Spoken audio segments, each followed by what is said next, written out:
জাতিসংঘ সাধারণ পরিষদের অধিবেশনের ফাঁকে ২৪ সেপ্টেম্বর নিউ ইয়র্কে বিল ক্লিনটন আয়োজিত অনুষ্ঠানে যোগ দেন অন্তর্বর্তী সরকারের প্রধান উপদেষ্টা ড. মোহাম্মদ ইউনূস। ক্লিনটন গ্লোবাল ইনিশিয়েটিভের ওই আয়োজনে ড. ইউনূস বাংলাদেশের ভবিষ্যৎ গঠনে তরুণদের ভূমিকার কথা উল্লেখ করে বক্তব্যের এক পর্যায়ে তিনি তার সফর সঙ্গীদের মধ্যে ছাত্র আন্দোলনের নেতাদের মঞ্চে ডাকেন। ড. ইউনূসের আহ্বানে বৈষম্য বিরোধী ছাত্র আন্দোলনের নেতা এবং তার বিশেষ সহকারী ঢাকা বিশ্ববিদ্যালয়ের শিক্ষার্থী মাহফুজ আলম, ব্র্যাক বিশ্ববিদ্যালয়ের শিক্ষার্থী আয়েশা সিদ্দিকা তিথি এবং আরও একজন তরুণ মঞ্চে ওঠেন। প্রথম দুইজন তার সফর সঙ্গী হলেও তালিকায় ছিল না তৃতীয় ব্যক্তির নাম।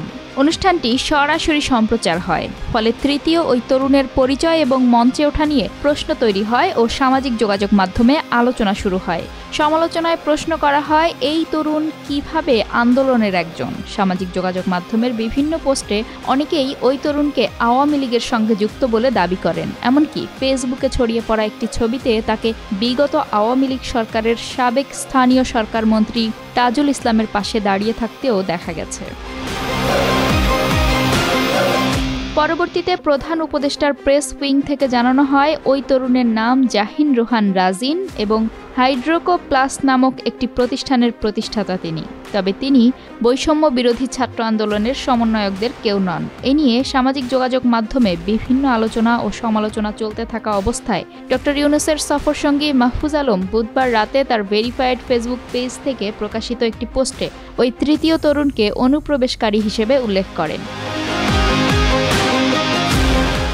মাহফুজ আলম পোস্টে লিখেছেন, সিজিআই ইভেন্টের ওই ব্যক্তি ছিলেন একজন অনুপ্রবেশকারী এবং প্রতারণামূলক উদ্দেশ্যে সেখানে উপস্থিত হয়েছিলেন। আমি তার এই আচরণের তীব্র নিন্দা জানাই। তিনি নিজস্ব উদ্যোগে ইভেন্টে অংশ নেন এবং আমরা যারা প্রতিনিধি দলের সদস্য ছিলাম তার উপস্থিতি কিংবা উদ্দেশ্য সম্পর্কে কিছুই জানতাম না। তিনি আমাদের কারো সাথেই যোগাযোগ করেননি। যখন স্যার আমাদের মঞ্চে ডাকেন, তিনি দ্রুত উঠে আমাদের আগেই মঞ্চের দিকে ছুটে যান। যদিও তার প্রতি সন্দেহ ছিল, আমি তাকে মঞ্চে উঠতে বাধা দিতে পারিনি। তবে বিশ্ব নেতা ও বিশিষ্টজনদের মাঝে আমি অসহায় ছিলাম। মনে হচ্ছে এটি ফ্যাসিস্ট গোষ্ঠীর পূর্ব পরিকল্পিত ধ্বংসাত্মক কাজ ছিল। এই ঘটনার জন্য আমি আন্দোলনের নেতাকর্মী, সমন্বয়কারী এবং গণজাগরণের যোদ্ধাদের কাছে ক্ষমা প্রার্থী। আমি তাকে প্রতিহত করতে পারিনি এবং তার এই বিশ্বাসঘাতকতার কাজ ঠেকাতে ব্যর্থ হয়েছি। আমরা ভবিষ্যতে গণজাগরণের প্রতিনিধিত্ব আরও সতর্কতার সাথে করব এবং এই ধরনের অনুপ্রবেশকারী ও ৫ আগস্টের বিপ্লবের ষড়যন্ত্রকারীদের জবাবদিহির আওতায় আনব।